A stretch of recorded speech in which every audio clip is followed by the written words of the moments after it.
Good afternoon and welcome to this week's Head of Secondary vlog. It's been another busy week in the secondary school, but I want to start by talking about last week. Our Week Without Walls programme was an incredible venture. We had students skiing in Italy, we had students in Sri Lanka sightseeing, we had students up in Ras Al Khaimah at the Bear Grylls Outward Bound Centre, and students at the Water Rafting Centre in Al Ain. Lots of really interesting stories. I've spoken to a few of the students and they've really gained from those experiences. It's important to remember, although they weren't in the school building, many of them, they were still learning vital life lessons. That programme will be wrapped up and improved for next year, but well done. And a big thank you to all the teachers that were involved as well.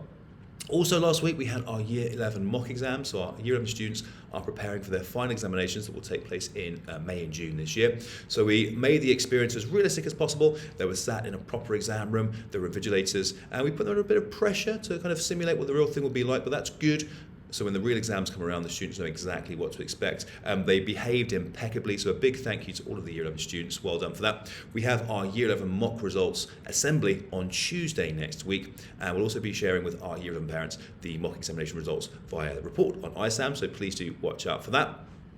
This week we had our sixth form open evening, so we had one before the winter break, we had another one this week. Again, another chance for students to speak to our heads of department and subject leaders. We also introduced our head of sixth form for next year, Mr. Alexander Gray, and he was on hand to answer questions and meet with parents as well. Looking forward to next week, we have our school photos. So a reminder to make sure students arrive in full school uniform, make sure their hair's brushed, etc. And we'll have our photographers in all week and the schedule for that as well, which leads me neatly to school uniform in general. We've noticed a few issues creeping in around students leaving ties at home, coming in school wearing trainers, coming in wearing excessive makeup, jewellery, etc. Please do support us in our high standards when it comes to uniform.